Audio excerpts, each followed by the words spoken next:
언론은 강한 힘을 가지고 있습니다. 경우에 따라서는 스스로 권력이 될 수도 있지 않습니까? 언론은 날이 잘 드는 양날의 칼과 같아서 그것이 정의를 위해서 쓰여질 때에는 그야말로 역사를 진전케 하는 훌륭한 힘이지만 그것이 잘못 쓰여질 때, 그것이 권력에 결탁했을 때 그 폐해는 엄청날 수 있습니다.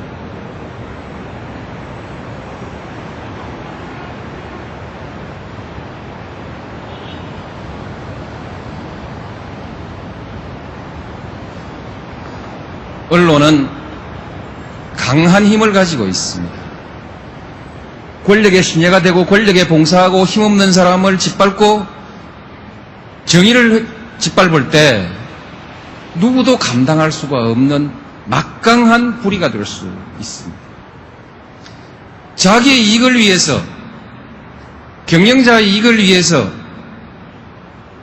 그 막강한 힘이 남용됐을 때 그것은 누가 제대로 제어할 수도 없는 불가사리 같은 존재가 될 수도 있다는 것을 우리 언론을 얘기할 때마다 또 항상 얘기하지 않을 수가 없습니다.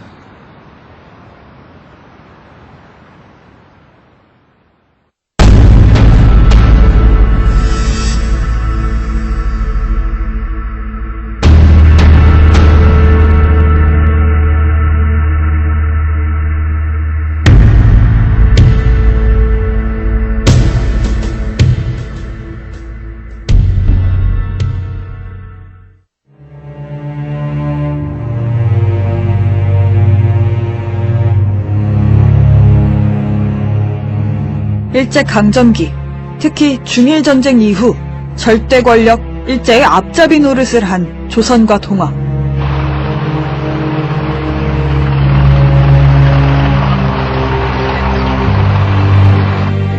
그들 앞에 새로운 권력이 나타났다.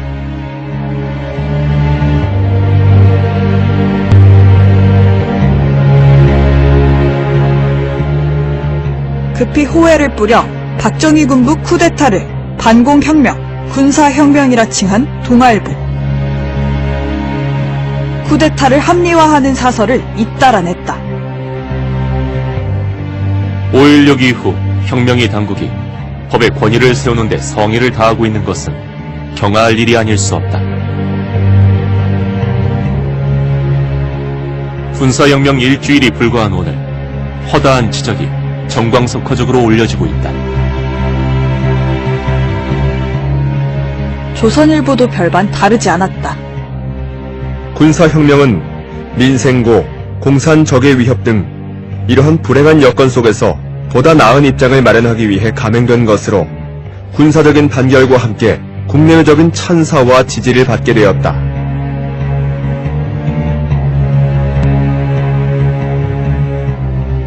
이후 박정희가 장기 집권 체제를 굳히기 위해 획책한 이른바 삼선 개헌.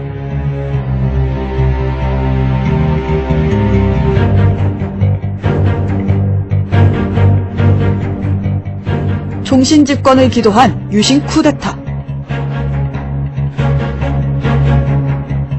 이렇게 민주주의가 후퇴할 때마다 조선과 동아는 독재 권력을 지지하고 찬양했다.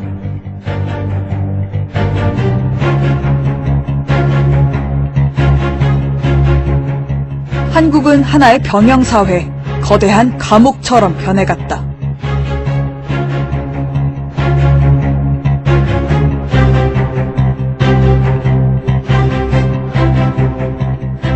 할 말을 하려던 기자에겐 테러와 고문이 뒤따랐다.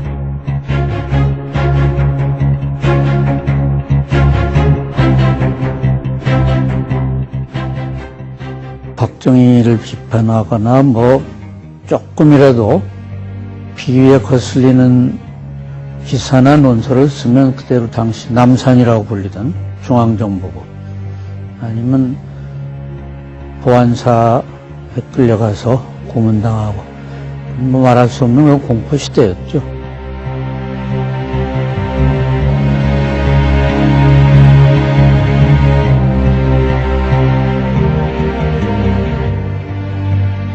신문은 박정희 찬양 기사로 도배됐다.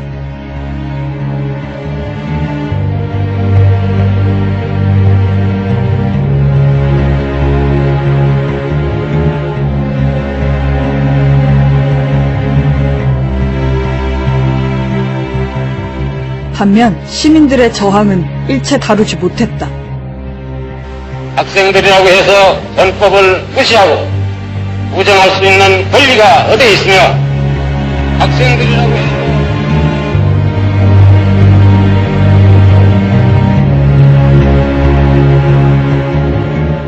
특히 대학가의 여러 가지 움직임들, 지식인 사회, 그 다음에 종교계, 노동계, 농민계 이런 쪽에서 얼마든 엄청난 저항이 있었는데 그거를 거의 보도하지 못하고 그쪽에서 우리에 대한 질책과 비판, 비난이 있었을 때 대해서 굉장히 우리가 스스로 부끄러웠어요.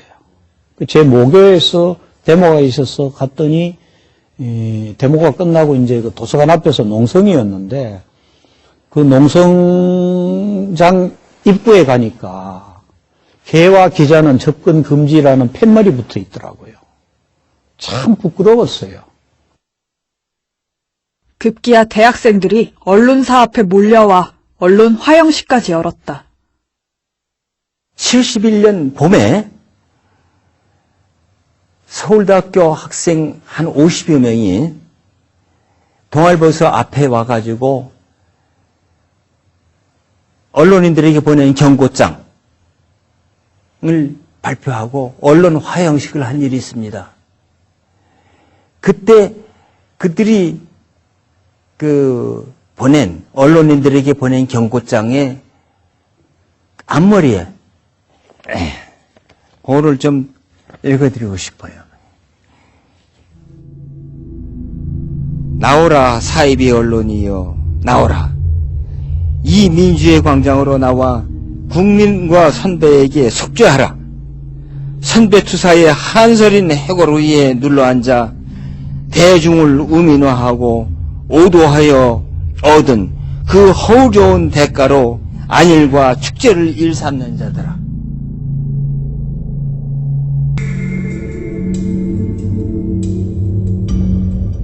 부끄러움을 견딜 수 없었던 동아일보와 조선일보 기자들이 잇따라 언론 자유 수호 선언을 했다. 그러나 회사 측은 징계, 심지어 해고로 대응했다. 언론 상황은 나아지지 않았다. 해가 흘러 73년 10월, 동아일보 기자들이 항의 철야 농성에 들어갔다. 조선일보 기자들도 비밀리에 언론 자유 수호 걸기대회를 준비하고 있었다. 그때 조선일보 선우휘 주필이 신홍범 기자를 불렀다. 그래서 참 의아했어요. 왜 날 보자고 그러는지. 그랬더니 하는 얘기가 동아일보 기자들이 저렇게 언론 자유 수호 투쟁을 하고 한국일보 기자들도 저렇게 하고 있는데 조선일보는 가만히 있는 겁니까? 이렇게 묻는 거예요. 그래서 저는 그때 아차하는 느낌이 들었어요. 우리가 준비하고 있는 게 아마 이거 김사를 알아차고 들통이 나는 모양이구나. 그래서 시치미를 깼습니다. 우리 기자들로 그런 놈은 지금 없습니다. 잠잠합니다. 하여튼. 그랬더니 주필이 의외의 말을 꺼냈다. 동아일보하고 한국일보 기자들이 하면 조선일보 기자들이 가만히 있으면 되겠습니까? 동메달이라도 해야죠. 그러면서 이거마저 못하면은 조선일보는 신문 장사하기가 힘듭니다. 이렇게 나오더라고요. 전 그 얘기를 듣는 순간 두 가지가 생각이 나더라고요.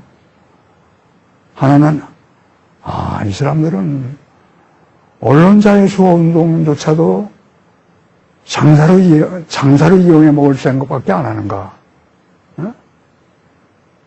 언론자의 수호 운동이 장사의 수단인가? 다른 한편에선 안도감도 들었다. 또 하나는 회사가 그렇게 얘기하는 거라면은 골기대회를 하더라도 목이 잘리려면 없겠구나 하는 생각이 들더라고요. 반문을 했어요. 지금 주필께서 말씀하시는 게 주필 개인의 생각입니까? 회사의 생각입니까? 그랬더니 이 사람아, 어떻게 내 개인이 이런 얘기를 할 수 있나? 이건 회사의 생각일세. 이렇게 얘기를 하더라고요. 그래가지고 그 두 번째 언론자의 소원을 수호선을 아주 마음 놓고 했어요. 그래서 아주 성황리에 하세요. 예, 예.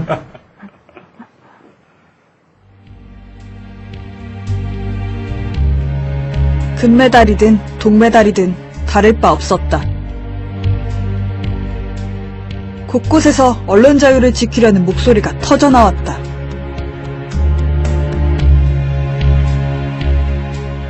그러나 독재 권력과 경영진이 채운 족쇄는 풀리지 않았다. 그래서 우리로서는 언론인으로 그대로 남아있으려면은 개인의 재능 여부는 아무 의미가 없다. 집단적인 힘으로 이걸 대응을 한 도리밖에 없다. 그래서 74년에 출판노조 동아일보 분해를 만들었어요. 거기는 기자, PD, 아나운서 이런 사람뿐만 아니라 동아일보에 근무하는 일반 사원들까지 다 포함시켰어요. 그 힘으로 자유언론 실천선언으로 나간 겁니다.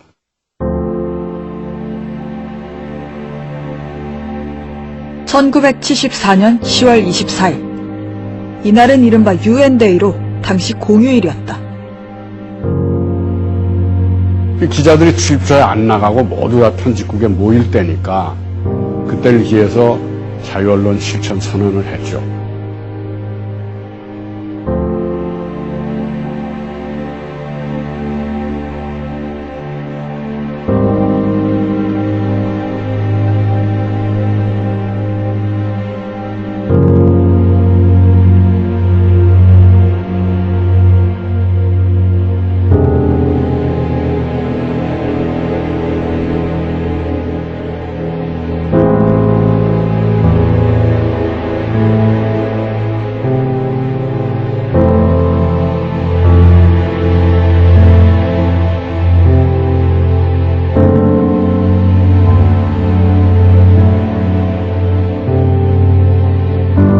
자유언론 실천 언문.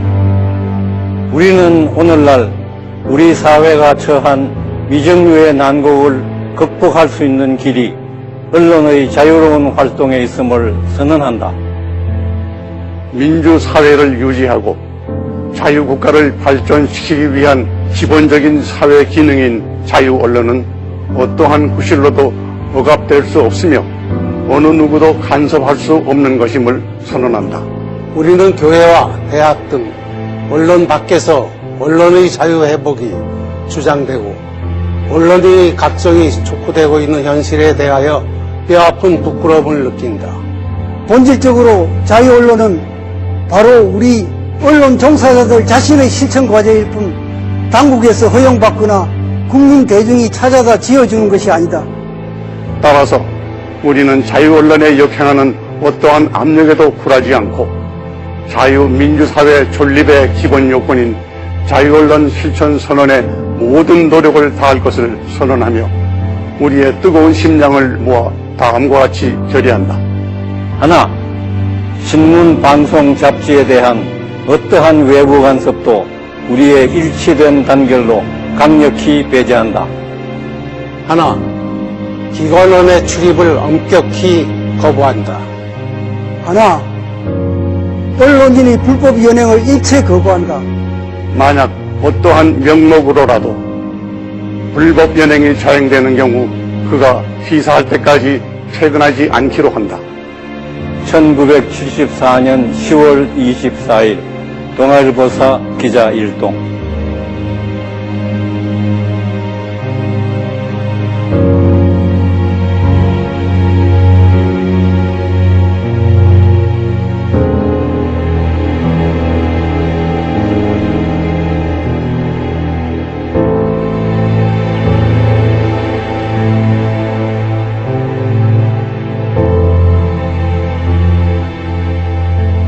우리가 12사 저녁에만 제자 거부를 한 것이 아니고 거의 매일 저녁 기자총회를 열었어요.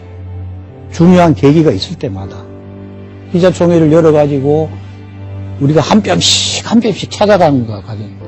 그 과정에서 보면은 단 한 번도 당시 동아일보 경영진이나 당시 편집부 고위 간부들이 스스로 자기들이 자발적으로 한 적이 단 한 번도 없었어요. 그냥 젊은 기자들이 저항하고 또 뭐 제작 거부하고 이러니까는 한운 수 없이 받아서 밀리기 시작을 합니다.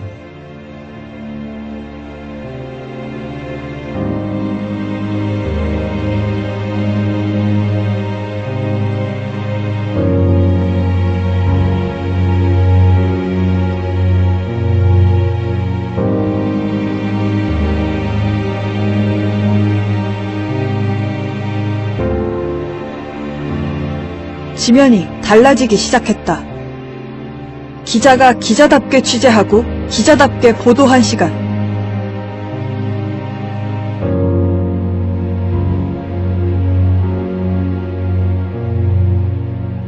그러나 그 순간은 그리 길게 가지 않았다. 10월 24일 선언 이후 12월 중순쯤 광고 탄압이 들어오기 시작했는데 그 뒤로는 백지 광고가 계속 나와서 연말쯤은 신문 하단에 광고는 거의 없었습니다.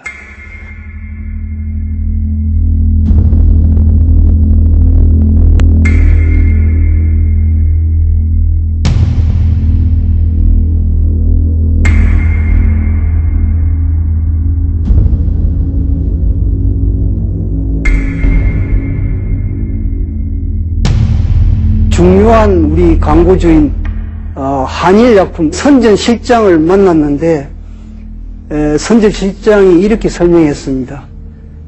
회사 정책상 앞으로 당분간 동아일보, 동아방송 등의 광고를 할 수 없다 이렇게 답변했습니다. 자기들도 괴롭고 답답하다 뻔히 알지 않느냐 무슨 뜻인지 그렇게 얘기를 했습니다. 누가 그렇게 외부에서 압력을 넣었냐고 물었더니 대체로 두 군데였습니다. 하나는 남산 정보부였고 또 하나는 국세청이었습니다.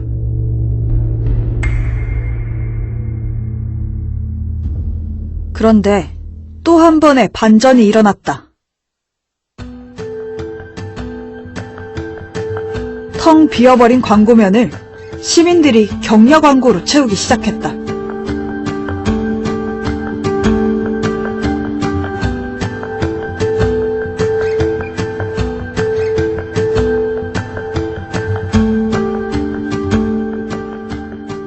그 빈 광고란을 국민들이 격려 광고라는 엄청난 지원을 하는 거예요. 돈도 보내고 광고란을 통해서 온갖 격려문을 쓰고 그러니까는 이듬해부터는 동아일보 기사보다도 광고에 실린 그 문안들이 더 돋보이는 그런 시대가 온 거예요.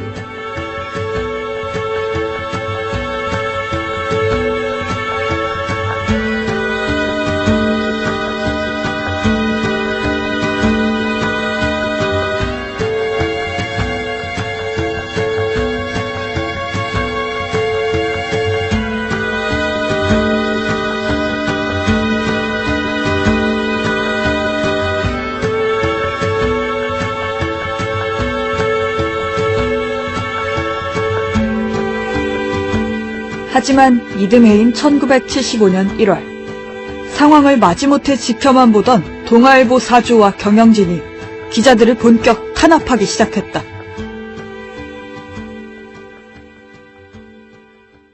경영진의 입장은 저렇게 철없는 젊은 기자들이 날뛰는 거 저걸 어떻게 봐야 될 거냐. 그들은 자기들 나름대로의 수습책이라는 걸 생각하는데 그 주동자들을 잘라내는 것이었어요. 회사 경영이 어렵다. 이런 이유로 기구 축소라는 걸 내세워서 자유언론운동의 핵심에 속해 있는 사람들, 그 부서를 없애는 것이었어요. 총회를 열었다 그래가지고 그 총회를 소집한 사람들을 해임 조치를 취하고 거기에서 주요 발언을 한 사람들을 해임 조치를 취하고 거기에 항의하는 기자총회를 또 열었다 그래가지고 또 해고를 하고 이렇게 해고를 연쇄적으로 했어요. 사측이 박정희 정권에게 이제 이렇게 기울어 들어가면서 파면 이런 식으로 대응을 하니까 저희들은 3월 12일경부터는 뭐 별 도리가 없어요. 신문 제작 거부하면서 2층 공무국에 기자들이 들어가서 농성을 시작했어요. 혼돈의 시간이 하루하루 지났다. 그리고 1975년 3월 17일 새벽. 제가 새벽 2시부터 4시까지 불침범을 썼는데 새벽 3시 10분쯤 갑자기 서치라이트가 밖에 비치면서 많은 사람들이 우르르 몰려오더라고요. 2층 공무국부터 침범을 하기 시작하는데 거긴 철문으로 되어 있었기 때문에 산소 용접기하고 해마 같은 걸 가지고 와서 부수여가지고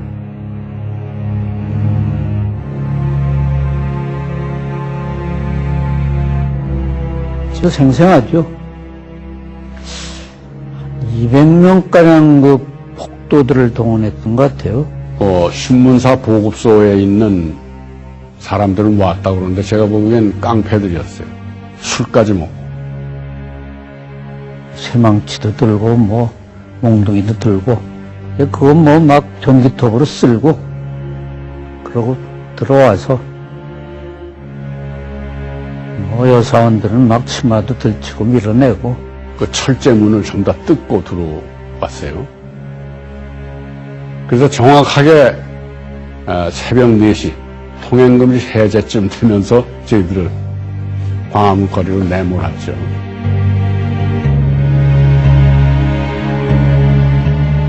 이날 신새벽 130여 명의 동아일보 기자, PD, 아나운서가 차디찬 거리로 쫓겨났다.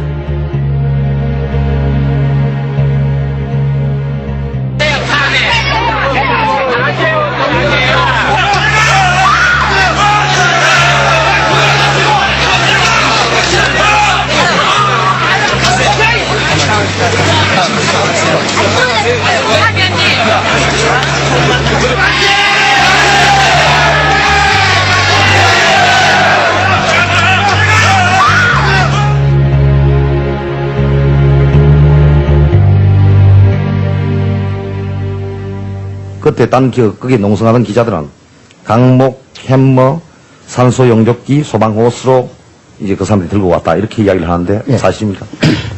그 문을 닫았으니까요. 문을 닫아서 송서한쪽으로 들어갈 수가 없고 또 하나 강목은 위협입니다. 위협이지 하나 닫지 않았어요. 순수히 다 나왔어요. 순수히 나왔으니 하나도 충돌이고 뭐 승강이가 없었습니다.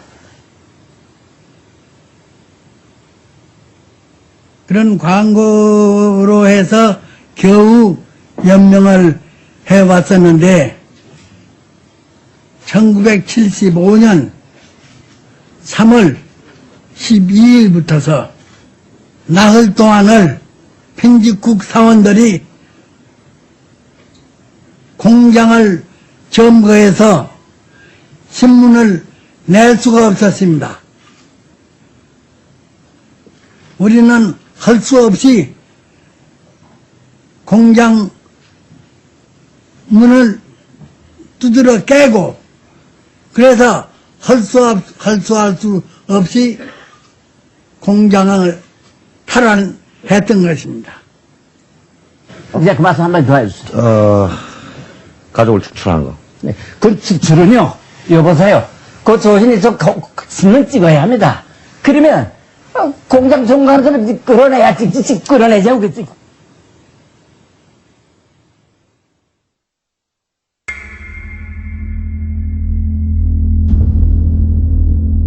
이들 가운데 113명은 다시는 동아일보로 돌아가지 못했다.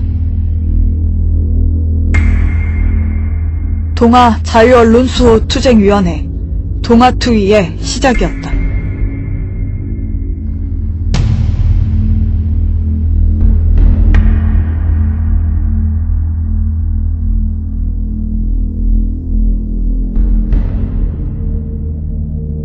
조선일보 젊은 기자들도 74년 10월 본격적인 투쟁에 나섰다. 10월 24일부터 성명 발표가 있었고, 그때부터는 단순히 성명만 발표하는 게 아니라 실질적으로 이제 일상적인 제작 과정에서 투쟁한다는 원칙을 세웠고 조금씩 그런 노력을 했습니다. 이곳에서도 피바람이 불기 시작했다. 유신 독재 찬양 칼럼에 항의한 게 발단이 됐다. 백기범 기자하고 저하고 편집국장석으로 가서 이 기사는 유신체제를, 지금 사회적인 큰 쟁점이 되어 있는 유신체제를 일방적으로 옹호하는 기사입니다. 이런 기사가 실리려면은 유신체제를 비판하는 기사도 그래도 같이 실려야 됩니다. 그래야 이게 공정한 거 아닙니까? 그렇게 항의를 했어요. 그 전날 12월 18일 날 아침에 출근하니까 파면방을 붙여놨더라고요. 그래서 이제 그날 이제 신문사에서 파면됐죠.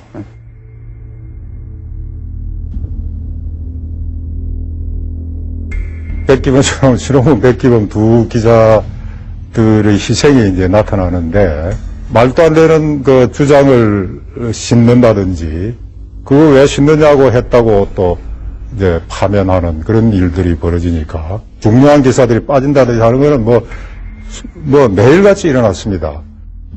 기자들의 제작 거부, 항의 농성이 계속됐다.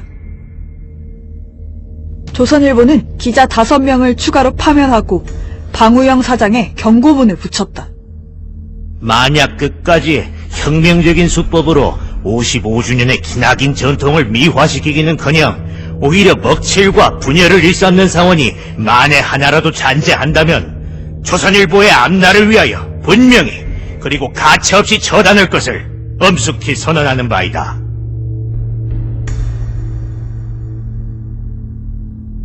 저는 그 1차 집행부에 들어가 있었거든요. 근데 1차 집행부에 들어가가지고, 그 다음날 바로 파면당하고, 그 다음에, 2차 집행부 또 5명 파면되고, 3차 집행부부터는 무기정직으로 됐습니다. 무기정직으로 되고, 다음날 좀 몰아내버렸는데. 75년 3월 11일, 조선일보 사주 방우영은 편집국에서 농성 중이던 기자 40여 명을 거리로 쫓아냈다. 이들 중 32명은 끝내 조선일보로 돌아가지 못했다.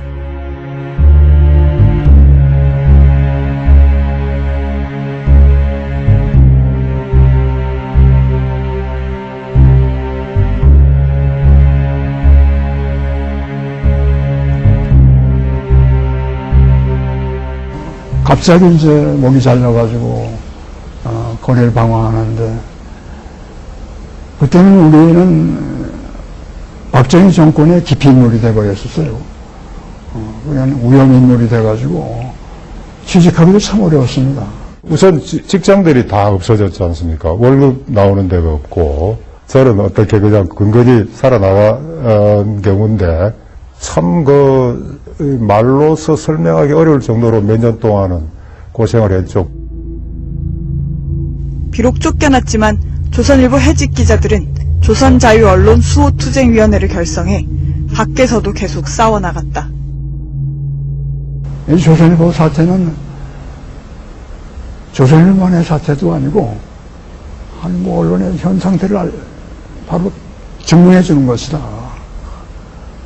조선일보가 얼마나 악한 짓을 했는가,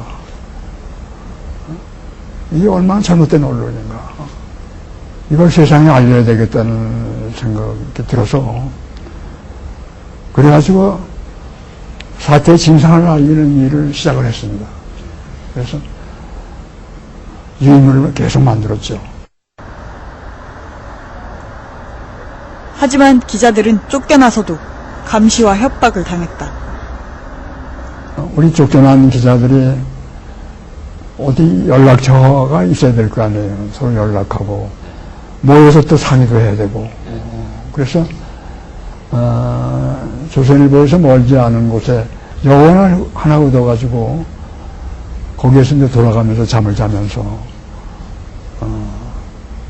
연락도 하고 거기서 만나서 논의도 하고 그랬어요. 3월 7일 날 한성여관으로 왔어요. 여기가 한성여관이죠? 그렇죠.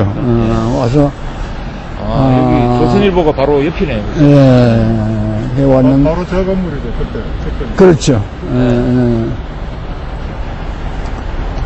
그래서 이제 그때 오전 한 11시쯤 됐을 거예요.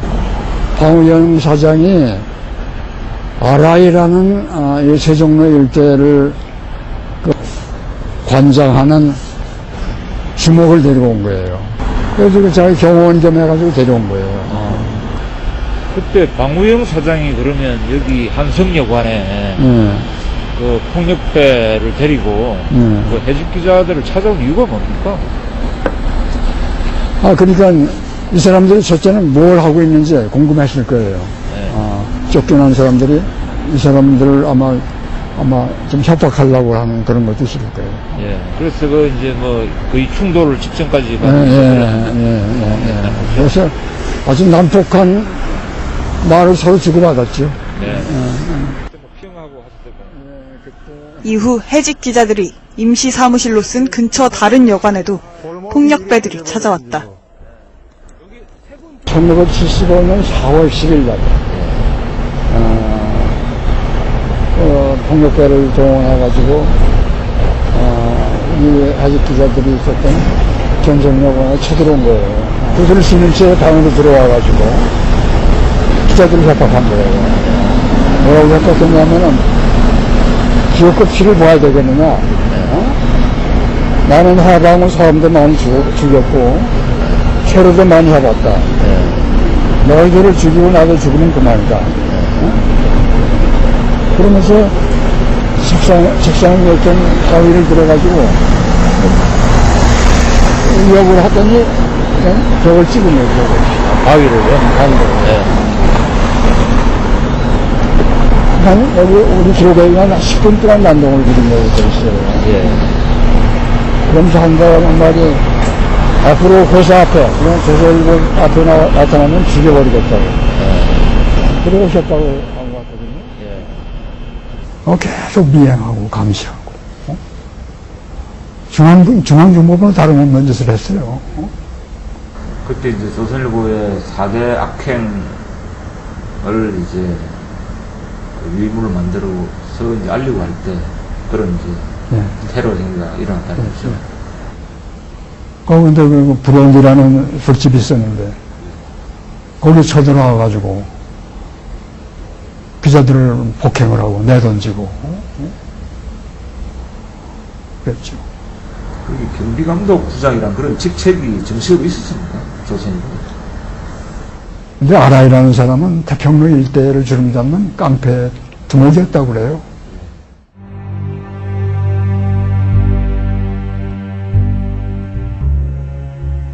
신홍범 씨와 또 외일인 이명이 74년 12월 달에 해직이 됐죠. 그렇습니다. 그래서 그 회사에서 약속을 하기를 최소한도 내년 3월 5일 지금 창간 기념일까지는 복직을 시켜주겠다 했는데 이제 여기 기록을 보면 3일 만에 더 이 약속을 어기고 복직을 안 시켜줬단 말이에요. 그래서 창간 기념일까지 기다려도 안 돼서 3월 6일부터 이제 농성을 했다 이런 이제 기록이 나와 있고 그럽니다. 그때 우리 편집국 기자들이 신문 발행을 중단하고 총파업에 들어갔습니다. 만약 그 당시 조선일보가 발행을 중단했다면 누가 좋아했겠습니까? 아마도 권력이었을 겁니다. 75년 34명의 조선일보 신문 기자들이 해직되는 데 대해서 제가 채용하고 제가 키우고 같이 침식을 같이 했던 사원들을 부득이 사기에 그러니까 지금도 그렇게 생각하시고 계신가요? 네. 지금 오늘 이 순간에도 그분들은 신문을 문을 닫자해서 해직시킨 사람이다 이렇게 생각하고 계신가요? 그렇습니다. 언론이 존재하려면 언론 매체, 언론 기관이 존재해야 언론이 하는 겁니다. 언론 매체가 없는 데는 언론인도 없고 언론의 기능 없습니다. 그러니까 무슨 희생을 하더라도 언론 매체는 그냥 살아있어야 됩니다. 살리지 안 됩니다. 언론 매체가 죽었는데 어디 언론인이 있고 어디 언론인이 있습니까? 이보 전진에서 일보 후퇴하는 겁니다.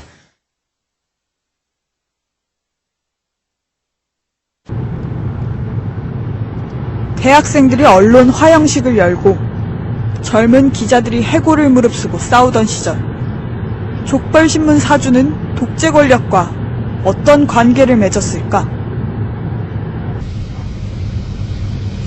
경기도 남양주시 인적드문 산자락.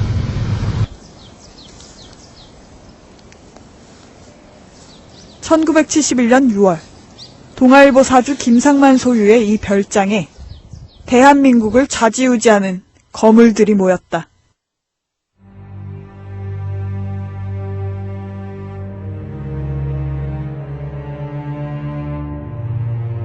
하지만 이날 회동 소식은 정작 동아일보에선 찾아볼 수 없다.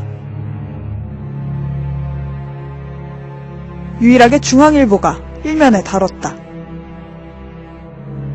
여야 중진 6명 전격 회동. 포터대사 환송연이란 제목이 붙었으나 이날 회동의 정확한 배경은 기사에 없다.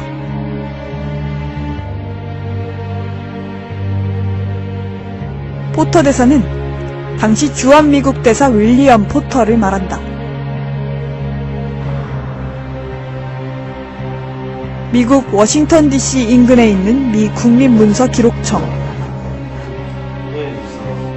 국내에선 알 수 없었던 덕소 회동의 비밀이 여기에 보관돼 있다. 어디든 흔적은 남아있는 법. 1971년 덕소 모임 직후 포터 대사가 본국에 보낸 보고서다. 제목은 선거 후 파티 또는 신문 발행인이 자신의 신문을 보호할 수 있는 그런 지름길. 자신의 별장에 여러 정치인들을 초청하는데 그 초청자 명단에 흥미로운 인물이 있죠. 이후락 당시 중앙정보부장입니다.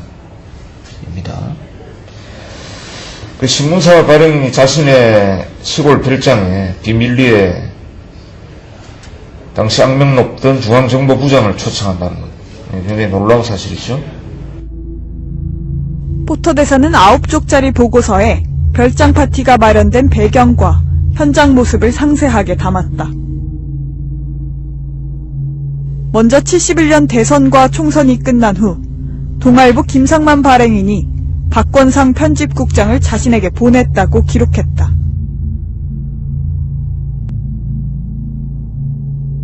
김 발행인은 서울 근교 별장에서 선거 뒤 작은 파티를 열려고 하는데 내가 참여해주기를 원했다. 몇몇 정치인도 초대한다고 해서 누가 오는지 물어봤다. 박 편집국장은 명단을 늘어놓았다. 이후락, 정일권, 김성곤, 김대중, 이철승, 김영삼. 나는 박 국장에게 말했다. 근사한 파티가 되겠는데 당신 보스는 발상이 대단한 사람이야. 포터 대사는 편집국장에게 이후락과 정계 거물들이 어떻게 초대에 응할지 아느냐고 물었다. 박 국장은 솔직히 말하겠다며 이 파티가 미국 대사를 위해 마련된다고 알리고 초청자 명단을 보여주면 그들은 100% 참석할 것이라고 장담했다. 내가 김대중 씨는 자동차 사고로 아직 병원에 있지 않냐고 물었다. 박 국장은 그도 올 거다. 하지만 그는 선거에 졌고 우리는 이후락 중앙정보부장에 더 관심이 있다 라고 말했다. 포터 대사에 따르면 동아일보 사주는 이렇게 이후락 정보부장과 자연스럽게 만날 기회를 얻기 위해 미국 대사를 등에 업은 것이다.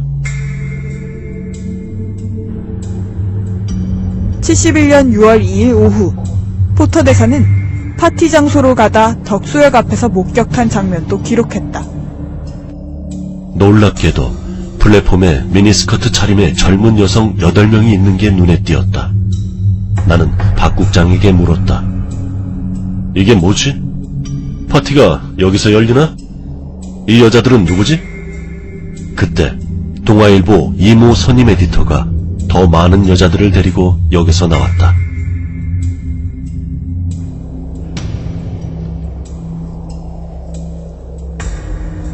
포터대사는 별장에 도착한 이후 파티가 무르익어가는 상황도 자세히 기록했다. 그리고 이날 회동에서 가장 상징적인 장면을 이렇게 묘사했다. 밤 9시 김상만 발행인과 이후락 정보부장이 서로 끌어안았을 때 나는 이제 됐다. 이 시골의 목가적 풍경에서 떠날 때가 됐다고 생각했다. 나는 사람들에게 그만 가겠다고 선언했다.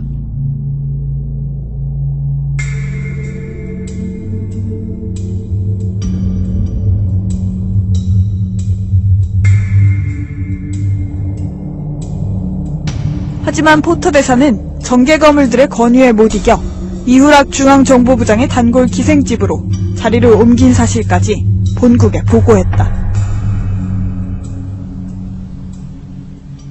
어떻게 저럴 수가 있을까? 도대체 당시에 김상만이라는 동아일보 사주가 어떤 행태를 벌였는지.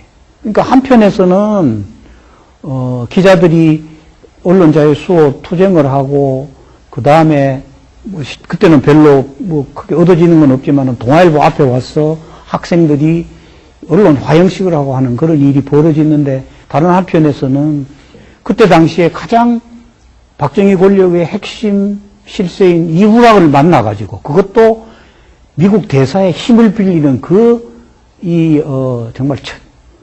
정말 조잡하기 이를 데 없는 사대주의 생각을 가지고 비굴하게 미국 대사한테 가서 그런 부탁을 하면서 거기에서 이후락 중앙정보부장의 마음을 얻고, 그래서 뭔가를 보장받으려고 하는 거잖아요, 저거는. 아니, 도대체 그런 발상 자체를 했다는 것이 저는 이해가 안 됩니다.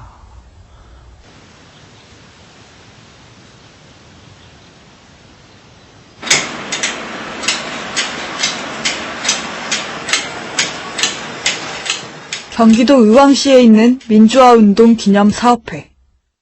이곳 수장고에는 아주 오래된 녹음 테이프가 보관돼 있다. 서슬퍼렇던 유신 독재 시절 법정에서의 최후 진술이 담겨 있다.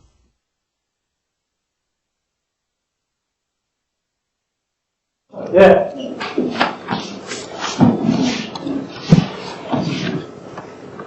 이건 김종철. 예.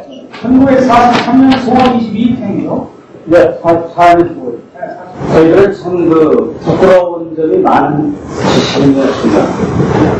대개 대학 교육을 받고, 비록 시간이 가난하거나 부유하거나 간에 이 사회에서 특혜를 누리고, 특히 동아일보에 입사할 때, 어떤 의미에서는 기자나 언론인이 갖는 특혜 속으로 들어간 것은 틀림이 없습니다. 저희들의 무제한 지식 속에서 동아일보는 전문지다. 그리고 무슨 항일운동에 빛나고 무슨 치밀한 역사를 가졌다. 이런 잘못된 지식을 가지고 거기에 들어간 게 사실입니다. 1974년 10월 24일 도저히 이런 상태에서는 우리는 언론인으로서 존재할 수 없을 뿐 아니라 우리에게 가해진 비난의 화살을 더 이상 양심으로 견딜 수 없다. 이런 입장에서 12.4 자유언론 선언을 맺고 피와 땀을 흘리면서 자유언론 실천에 열중하다가 거기서 동아일보의 비겁한 사주가 정권과 결탁을 해서 차별 우위를 뜯어내고 완전히 단죄 언론만이 확립될 것이다. 이런 판단을 했겠지만 우리가 동아일보에서 자유언론을 실천하면서 가지고 있던 이념이라든지 우리의 정통성, 이것은 우리를 폭력으로 밖으로 쫓아낸다고 해서 없어지는 것이 아닙니다. 그리고 한국의 언론은 권력의 앞에 서서 권력자가 좋아하는 기사만을 조작까지 하고 있는 그런 그 비참한 현실을 볼 때 저희로서는 도저히 이것을 그대로 묵과할 수는 없었던 것입니다. 도저히 매일매일 하루하루 지내는 것이 그런 관례 같은 신문이나 방송을 보면서 지내는 것 자체가 고문이었습니다. 피고인 안동필 생년월일은 1937년 5월 5일생 직업은 무엇입니까? 전 동아일보입니다. 언론이라는 것은 바로 인간이 살아가는데 가장 필요한 동기라든지 물과 같다고 그렇게 생각합니다. 그래서 우리는 당연히 해야 할 일을 하다가 이 고증에 서게 되었습니다. 우리는 비록 펜과 마이크를 빼앗기고 동아일보에 자는 현직에서 쫓겨나 있지만 우리가 기자로서의 금지와 기자로서의 정신을 그대로 지켜나가야 된다 하는 우리들의 그 신념을 가지고 있습니다. 박종만 피고. 우리 자신을 되돌아볼 때, 과연 우리가 이 시대를 살아가는 어른으로서 무엇을 했던가? 그렇게 반성을 합니다. 사실, 이번에 문제가 된 이 보도되지 않은 민주인권 사건일지, 이것도 따지고 보면, 우리 이런 그런 심정의 표현입니다. 그것은 이 시대를 살아가는 언론인으로서 최소한의 양심을 지키고자 하는 그런 몸부림이었습니다. 부끄러움을 알았던 기자들이 법정에 섰다. 부끄러움을 안 게 죄가 돼 동아일보에서 쫓겨난 기자들.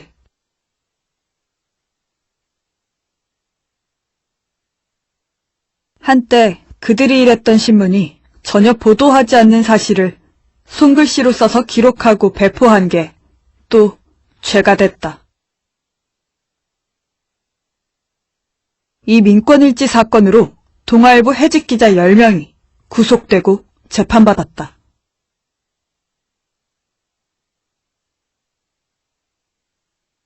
이제 이 땅에는 언론이 없습니다. 이제는 이 땅의 언론들은 소극적으로 그저 진실 보도를 하지 않는다는 그런 의미의 죄악만이 아닙니다.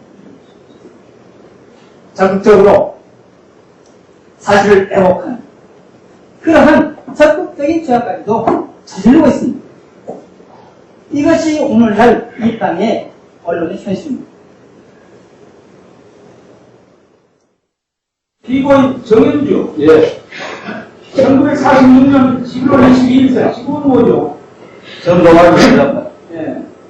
시간도 많이 지나고 배도 고통하니까 간단하게 끝내겠습니다.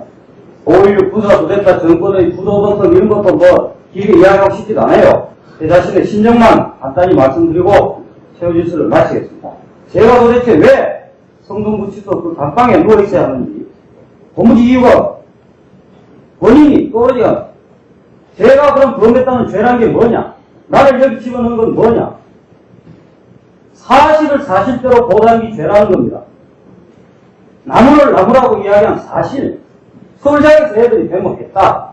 한평고구마 사건으로 농민들이 단식을 했다. 동일방직 여성 근로자들이 부당하게 똥물을 뒤집어 썼다. 우리들 10명의 동지들 선배들이 지금 당해하는 고통의 원인입니다. 이런 정말 말할 수 없는 처절한 이 코미디, 이것이 이 땅에 지금 서슴없이 함부로 다행되고 있습니다. 그래서 저는 이번 사건에 이번 2심 재판 결과가 어떻게 나올 것이라는 거 명확 안 한 것이고 기대하지도 않습니다. 이런 사실들 표정 하나하나까지 하나 놓치지 않고 모두 기록해서 이 역사에 증언할 것입니다.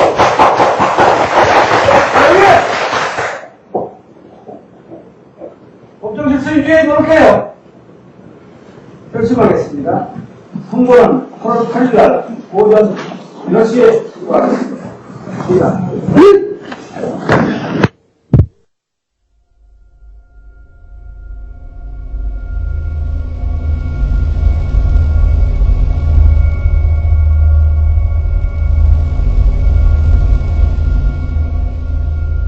법관의 표정 하나, 검찰관의 표정 하나까지 하나 남김없이 기록되어 역사에 드러나요. 독재치하 법정에서 한 진술을 지금 들으니 심정이 어떠십니까?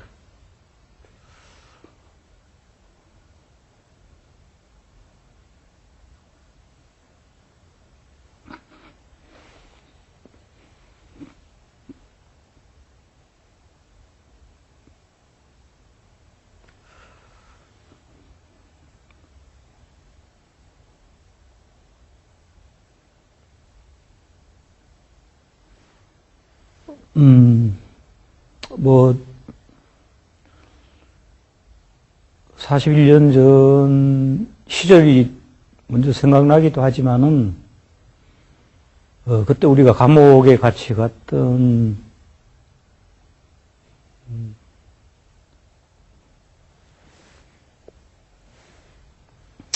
10명의 동지 가운데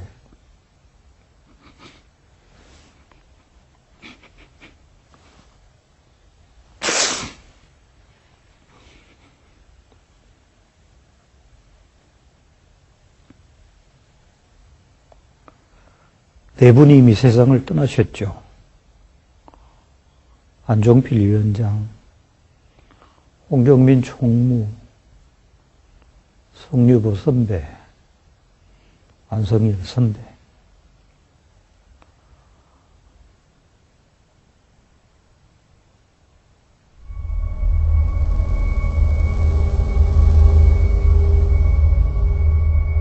(1979년 10월 26일) 영원히 끝나지 않을 것 같던 박정희 유신 독재도 몇 발의 총성과 함께 몰락했다.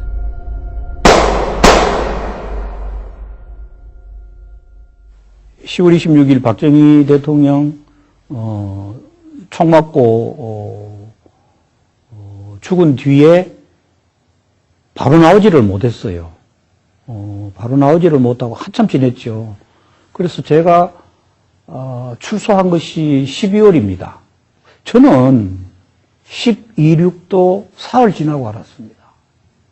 제가 있었던 동은 완전히 외딴동에 있어가지고 교도관들이 낮에 오지도 않았어요. 그래서 아무도 소식을 알려주지 않았어요. 그날 12.6 나오고 제 아버님하고 어머님이 면회를 오셨어요. 처음으로. 그전에는 아버님, 어머니 면회 오는 걸 제가 원하지 않았거든요. 그래서 아내한테 내가 아주 간곡하게 이야기했습니다. 내 부모님한테 이런 그 죄수복 입고 있는 거네. 그 모습 보여드리면 가슴 아프니까 오시지 말라고. 근데 그날 11.6 날 아버님, 어머님이 면회를 오셨어요. 면회를 오셔가지고 어머님은 그냥 계속 하염없이 울기만 하시고 아버님은 계속해서 이러시는 거예요. 그냥 야, 박정희 죽었다 하면 될 텐데. 그러니까 이 어르신들이 그냥 좀 두려움이 있었겠죠. 그러니까 말은 하지 못하시고 계속 이러시는. 그래서 내가 아버지 왜 자꾸 이래요? 그랬더니, 그놈 참 눈치도 없네. 그러고 가셨어요.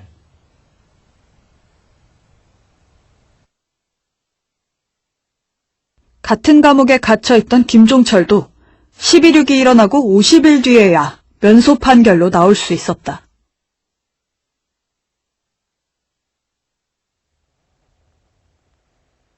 저 뒤에 사진이 출소 당시 장면인가요? 그랬죠. 12월 14일. 저 주변에 계신 분들은 누구신가요? 바로 여기서 보기에 제 왼편이 안종필 당시 동아투위원장인데. 저 안경 쓰신 분이 네, 안경 쓴 분. 저분이 저보다 한 일주일 전에 나갔죠. 성동구치소에서. 나와서 얼마 안 되셔가지고 80년. 그때는 윤년이죠. 2월 29일 날 돌아가셨는데 참 뭐 저희들의 마음은 뭐라고 말할 수 없었죠.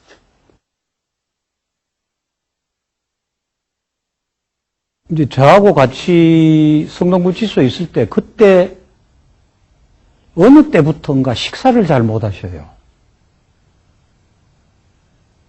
그 다음에 자꾸 이 옆구리가 절린다고 이야기를 하셔요. 그래서 이제 제가 좀 놀리고 그랬죠. 꾀병 부린다고. 그랬는데 이제 저희들이 12월에 출소하고 난 뒤에 건강검진을 했는데 결과가 이미 간암 말기라는 거예요. 그게 12월입니다.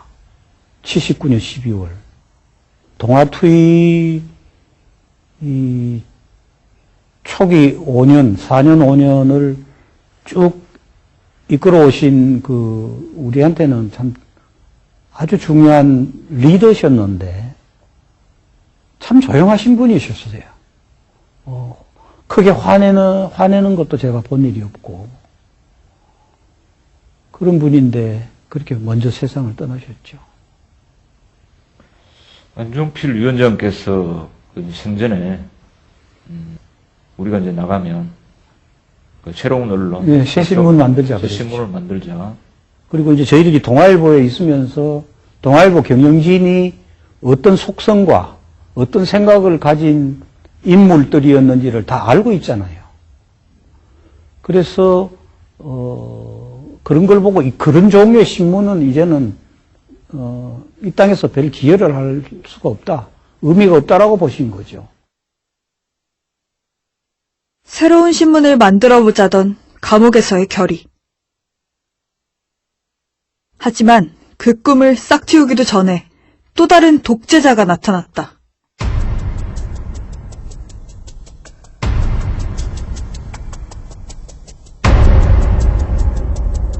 전두환이 12.12 쿠데타로 권력을 장악하자 조선과 동아는 박정희 때보다 더 심하게 머리를 조아리기 시작했다.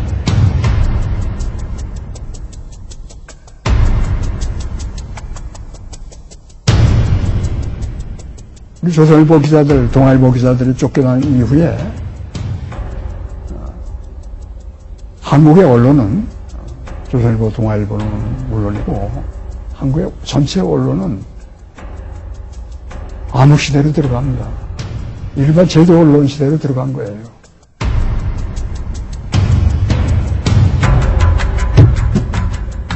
전두환이 군복을 벗고 대선 후보로 나서자 두 신문은 일제히 용비어천가를 불러댔다. 동아일보가 전두환을 새 시대의 새 지도자로 추켜 세우자 조선일보는 새 역사 창조에 신명 바치겠다는 전두환을 일면에 인간 전두환이라는 전면 기사를 3면에 배치해 전두환을 신격화했다.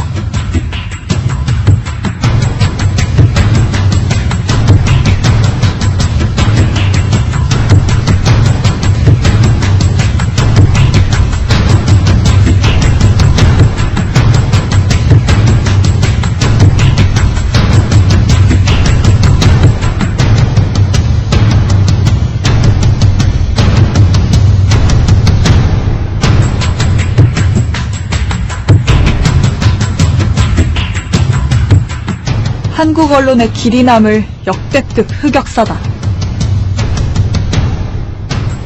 질과 내용 모두 밀린 동아일보는 며칠 뒤 만회에 나선다.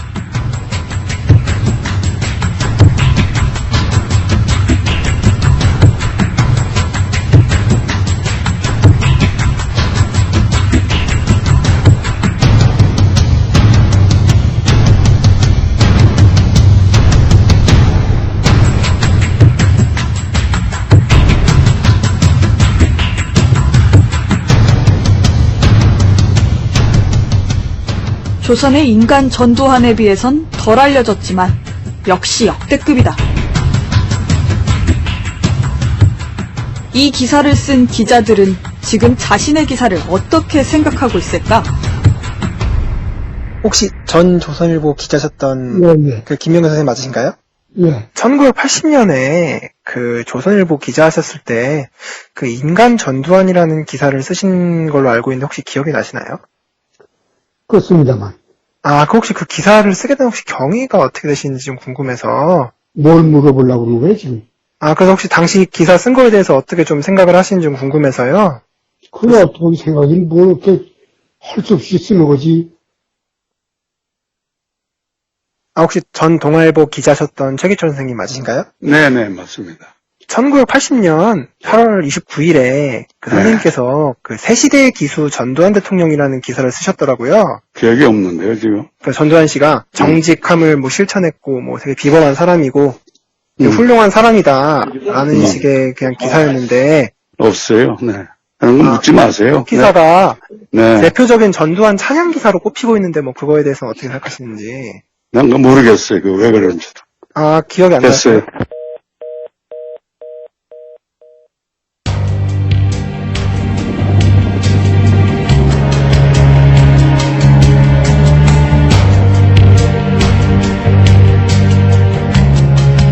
(19년) 독재 박정희의 공백을 채운 전두환 신군부는 민주화를 열망하는 시민, 학생을 총칼로 짓밟고 급기야 광주를 피로 물들였다.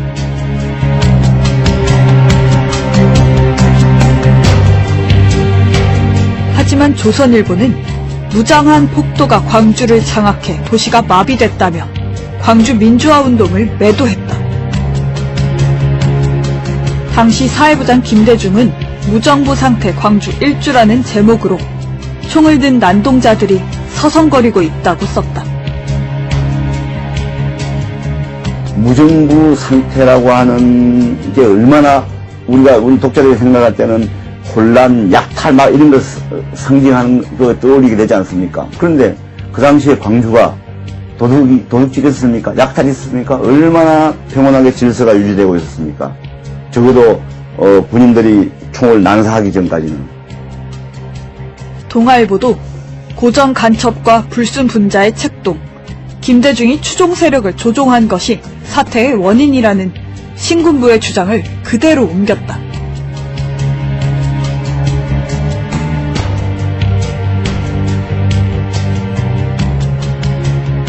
광주 학살 직후 전두환은 이른바 국가보위 비상대책위원회를 설립한다.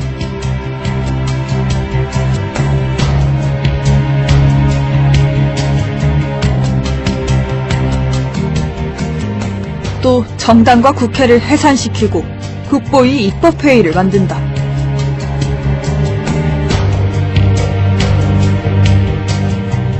이 국보위 입법위원 81명 가운데 낯익은 이름이 있다. 바로 조선일보 사장 방우영이다.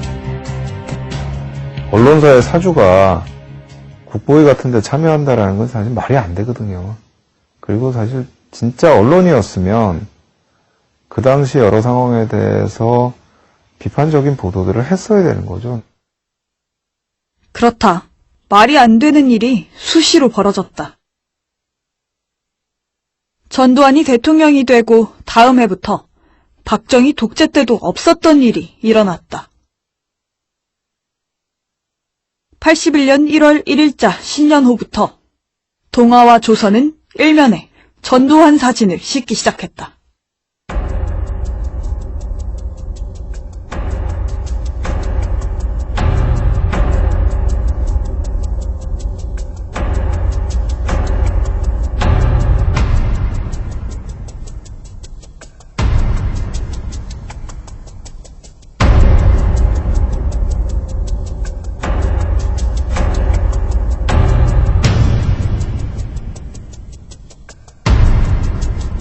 전두환 정권은 언론을 길들이기 위해 언론기관을 통폐합하고 1000명 넘는 언론인을 강제 해직시켰다.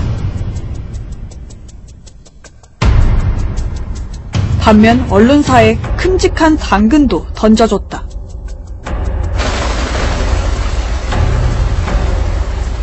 전두환 임기 동안 동아일보 매출액은 3배 이상, 조선일보 매출액은 6배 가까이 뛰었다. 매출액 기준으로 조선이 동아를 꺾고 신문업계 1위로 올라섰다.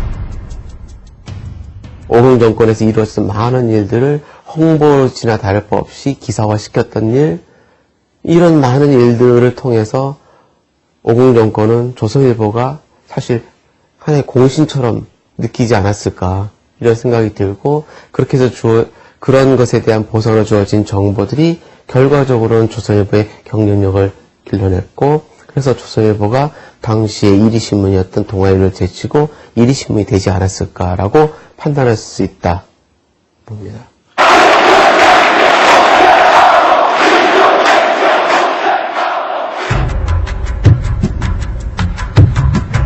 1987년 6월 항쟁으로 대통령 직선제 개헌이 이뤄졌다.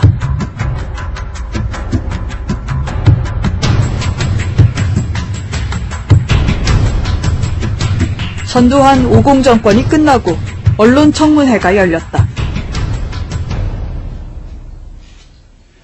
동아일보를 비롯해서 각 언론사가 5공화국의 정권으로부터 제공받은 혜택은 어떠한 것이 있습니까?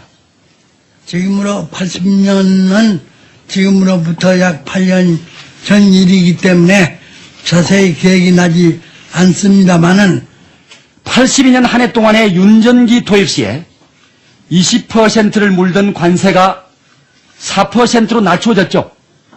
그렇죠? 그건 잘 기억이 안 납니다. 다음, 지난 7년 동안 광고 물량은 4배로 늘어났으나 언론사는 제한돼 있고 저 광고 수입이 엄청났죠. 엄청났다고 하는 것보다는 늘어났습니다. 김상만 정인께서 혹시 87년도 동아일보의 자본 총계액이 81년에 비해서 몇 배나 늘어났는지를 아십니까?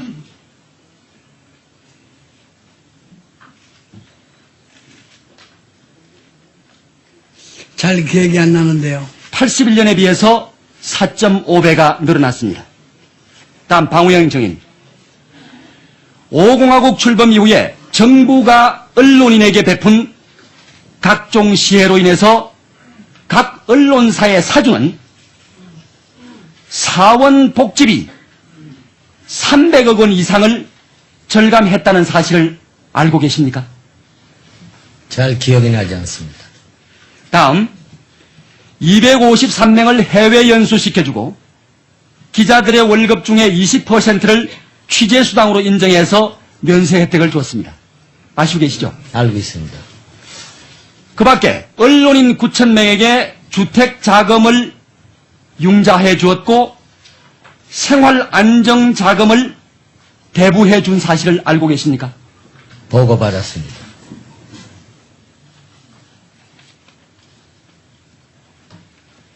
정인께 묻습니다. 이 정부가 왜 이 같은 혜택을 언론인들에게 베풀었다고 생각하십니까? 언론에 대한 일반적인 선습이라고 생각하고 있습니다. 정부로부터 그러한 혜택을 받으면서 어떻게 정부의 감시자가 될 수 있겠습니까? 이 자리에서 저는 이렇게 답변하고 싶습니다. 방금 말씀드리와 같이 정부의 일반적인 선습이라는 측면도 있습니다. 그러나 본승인 또 조선일보사는 5공과 유착해서 소리를 택한 일이 한 푼도 없다는 것을 분명히 말씀드리겠습니다. 특히 이제 전두환 때 형성된 그런 언론 자본을 바탕으로 노태우 정권 이후에는 6월 항쟁 이후라서 우리 사회에 일정한 언론 자유의 공간이 생기잖아요. 그런데 그 넓어진 언론 공간이 그런 언론 권력화된 조선일보나 동아일보에게는 날개를 달아준 거예요. 이제 마음껏 쓸 수 있으니까. 정말 엄청난 역사의 아이러니인데 온갖 희생과 국민들의 저항으로 얻어진 그 넓은 언론 자유의 공간에서 기득권 세력의 핵심인 조선 동아가 언론 자유의 넓어진 공간에서 날개를 다는 겁니다.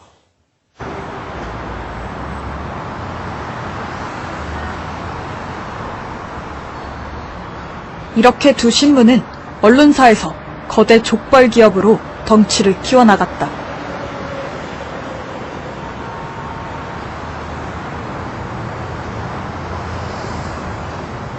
이 시기 동아와 조선의 숱한 기자들이 정관계로 진출했다.